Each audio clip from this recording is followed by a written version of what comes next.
uh, hang out on air as live.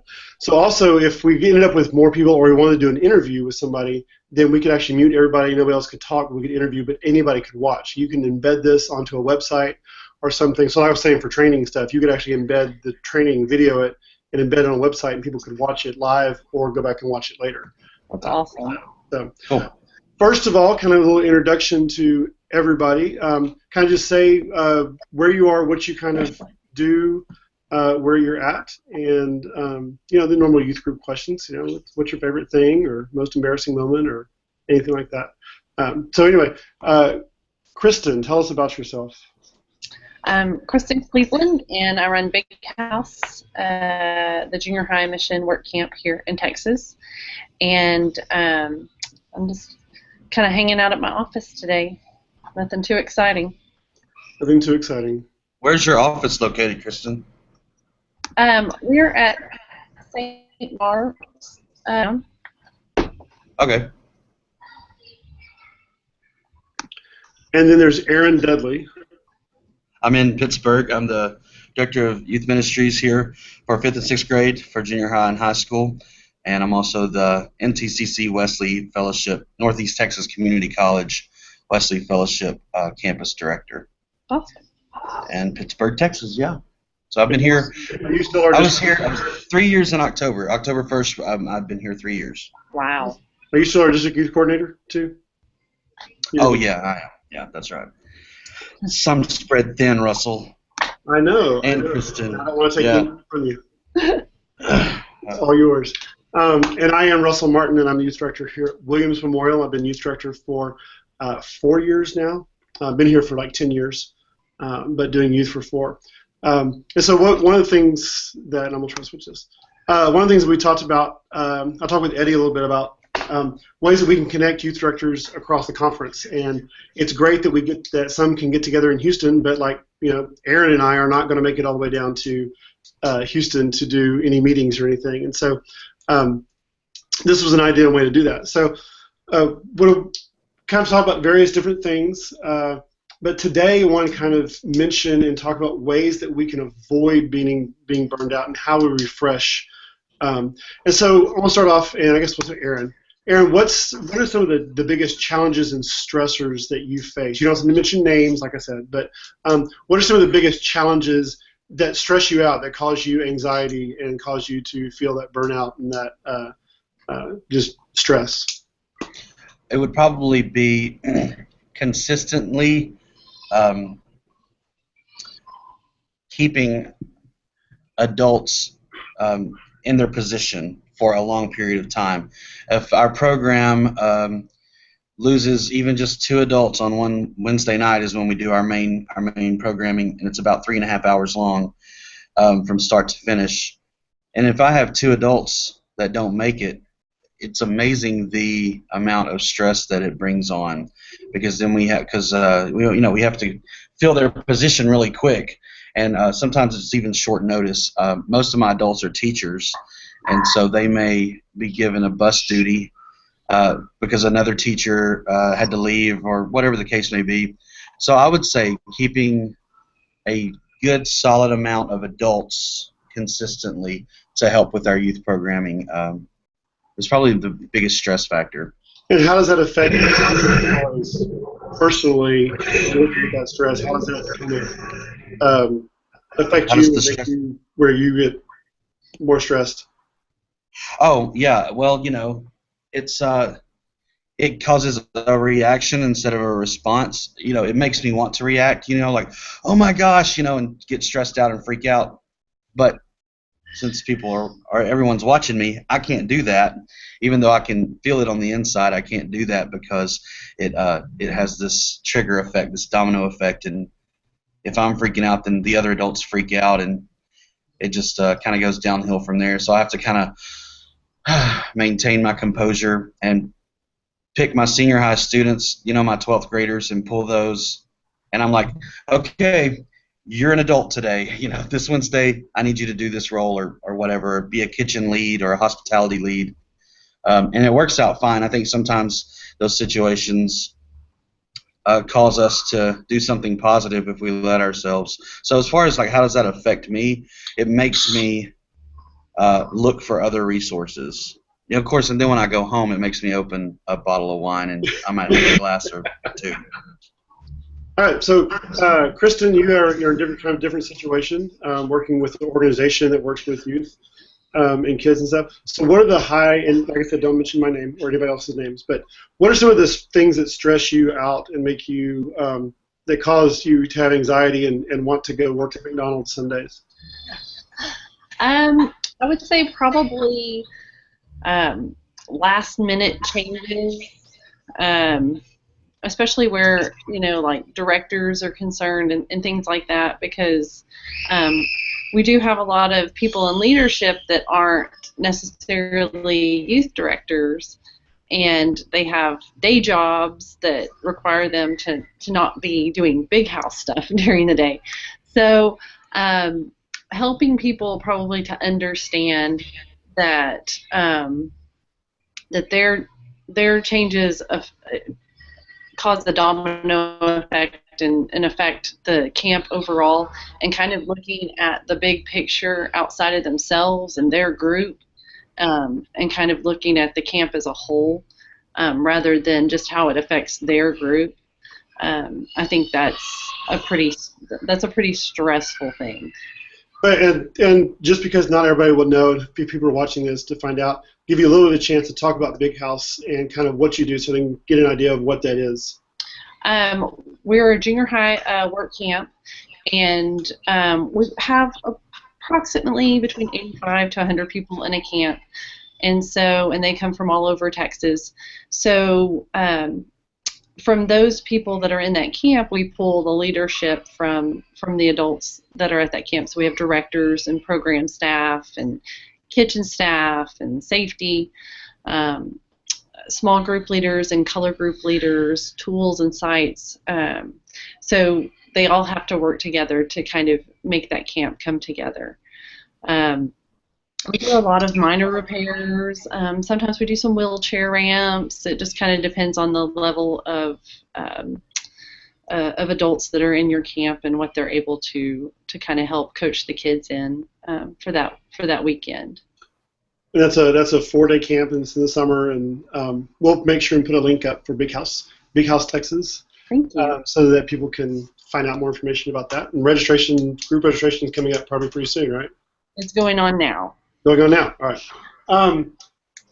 For me, it's probably the same things that y'all were talking about, or Aaron was talking about, is the random text messages I get at 3:40 that say, "Oh, by the way, I can't be there."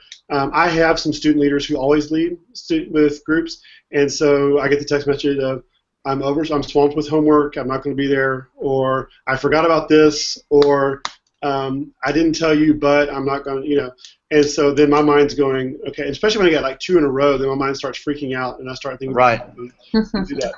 And the other thing that kind of stresses me out and stuff is just like, we work in a church, you'd think everybody would get along, everybody would be great, everybody be on the same page and the same team, but they're not. And so there's those little bitty, it's not fights, but it's like little bitty things for either space or money or just who's planning what and who wants to get credit for what or whatever like that. And so even the office and general church stuff provides some stress that kind of grows and stuff on you.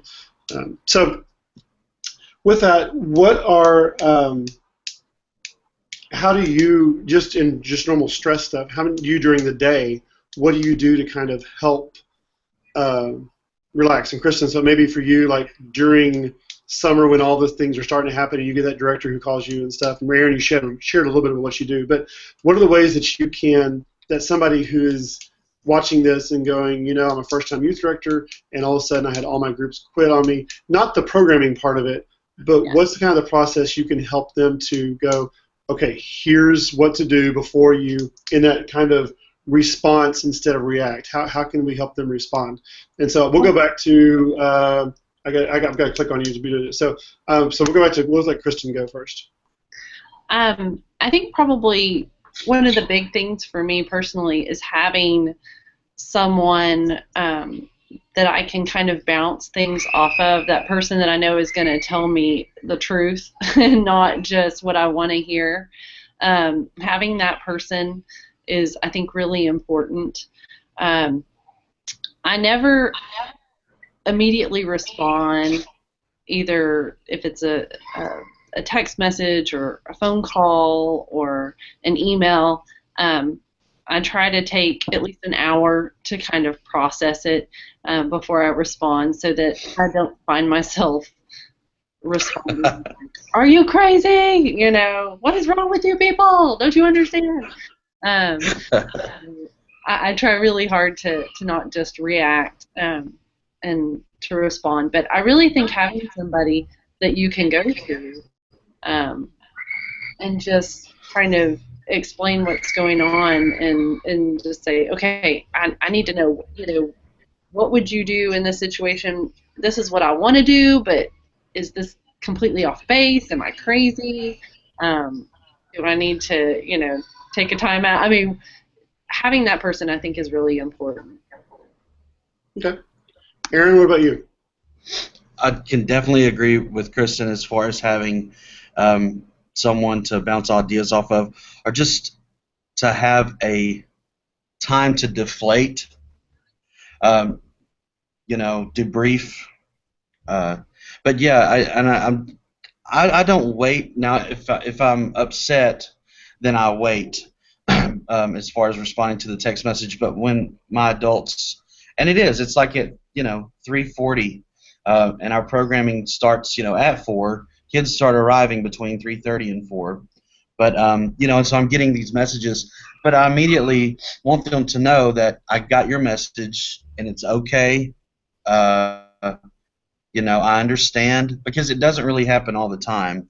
But it seems like when it does happen, it happens all at once. Everyone says, we're not coming, we can't make it. And that happens like, maybe once or twice a year.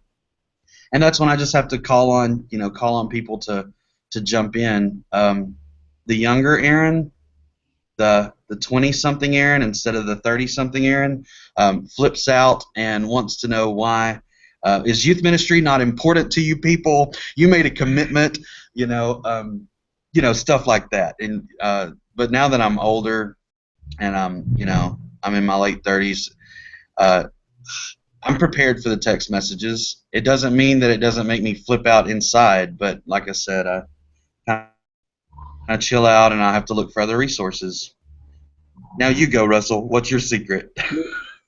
Probably is one, trying to not react, but is trying to think through situations before. So right now, if I know that there's a chance, what's my plan? Am I going to, our plan basically is I have some small groups that I will combine. I'm going to get Aaron off the jokes. There you go. I have a plan for small groups, and if I have 2 junior high small groups, how can I combine those and have them run, and be thinking of that ahead of time, so that way if someone calls, I can at least take the first 2 or 3 and go, okay, we're good. And then after that, maybe I freak out a little bit. But, back up in my final plan, we all stay in one room, we're at tables, and I kind of lead the groups, and I get some people to help lead at the tables or something like that. So thinking through situations that go, and what I would do in the situation, for me helps tremendously to kind of think ahead on that. So what was my next thought? Kind of going away from stress and stuff, after it's all done and you've had whatever the situation is, what do you do to refresh, to relax, to get not long walks on the beach, but what is it that you do that rejuvenates you and gets you where you don't drive into Walmart to apply or to McDonald's to apply, but you drive back to the church and you pull back in the parking lot and you know what you're going to face the next day, but you still come and go into the office anyway? I'll say for me, one of the things I have kind of discovered, I used to want to work all the time, but days off are a good thing. And even if that is cleaning house and doing stuff, at least it's not with everything else. And that's probably something I learned different between being single in youth ministry and having a family and stuff, is, if I was single in youth ministry, I can go to the ball fields and watch games all day long. I can be at every school practice. I can do everything. But not that that was healthy, even if I could do that. And to realize that the church will take all of that time. If you will give it, they will take it, and even more. And so to set those boundaries, and a day off for me, one, when I can take it, it's not all the time, but I try, is just a day that I'm not dealing with church stuff. And if you call me, I'm not mad. If it's an emergency, I'll respond. But other than that, there's always Monday, or there's always the next day, or there's always, I'm choosing when to respond to text messages or emails or anything like that. So that is probably one of the biggest things. And then two, having a 4-year-old and a family gives you some reasons to go, hey, we're taking this time. And people kind of, I don't know, they respect that family time a little more when you have a family, immediate family, than you do if you're by yourself. And so sometimes I think, oh, you're by yourself, you can just do this. But whenever you have a family, you can say, hey, we're going down to see Eli's grandparents. Eli kind of helps a little bit with that. To do that. So what are the ways that you refresh and rejuvenate? And we'll go, Aaron. Connection there. When I get to the point to where I am starting to get burnt out, I kind of can sense that. This sounds kind of cheesy, but I'll watch. I go to YouTube conferences, and I'll watch the talks. I'll do the worship. I'm not like standing in my living room with my hands raised singing with them, but I just watch it and I take that in, and that's kind of, it refocuses me and it re-energizes me. And sometimes on the talks, it motivates me. So I'll watch Passion Conference videos on YouTube. Also, I don't have a family to take care of, so I'm not really responsible for anyone outside of the church except for just myself, like as far as home life goes. So, if I want to do something, I can do it. If I want to hop in my car and go somewhere for a drive, I can. So I kind of have that freedom that, a lot of people don't have. So my home isn't stressful. It's like a sanctuary for me. Unlike, those who have families and more responsibility once you leave your responsibility at church. But yeah, that's kind of what I do. I watch YouTube Passion Conference videos. All right, Kristen? Once all the camps are done for the summer, every year we plan a little getaway. It's the Monday through Thursday, and it's with my family, and we go and we get away, and there's like no cell phone service, and it's amazing. We do that every year. It's become kind of our tradition. And that's the time that I don't look at my cell phone. I don't, unless I'm taking pictures of my kids. That's what I'm doing on my cell phone while I'm there. And so just to have a little bit of rest and relaxation after a hard summer, I think that's really important. And I guess finding something that you kind of like to, just fool around with and do outside of church and outside of family. I mean, I've been painting a lot, and so that really kind of seems to kind of help me kind of channel some of my energy and crazy life. It's been a nice kind of outlet for me. So probably finding something that you enjoy doing just for no other reason than just to be creative and do something outside of the norm. Aaron disappeared.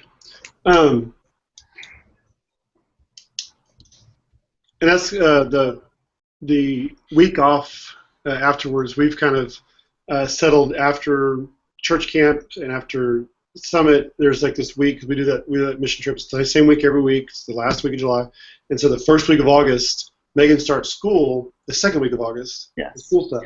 So that first week of August is we've kind of lined that out. And we went to Galveston with Eli. We went to Moody Gardens and went to the beach for a little bit, and then went to couple went out to eat. He introduced him to the Rainforest Cafe and kind of hung out in Galveston just for a couple of days, and then stay with my family and stuff, and just being down and around and having that set time that I can look forward to. Because I knew no matter what, no matter how anything went, no matter if camps went great or Yom Army went great or Summit went awesome or awful or retreats didn't work, I knew that I had August deal, and that was kind of a bye to summer and hello to school year, but kind of break in between. So that kind of helped to look for it. And then we try to do little bitty Thanksgiving. We're getting out of town for Thanksgiving.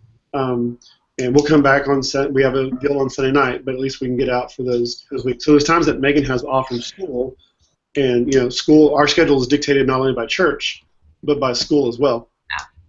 And so that makes it a little more difficult with that. But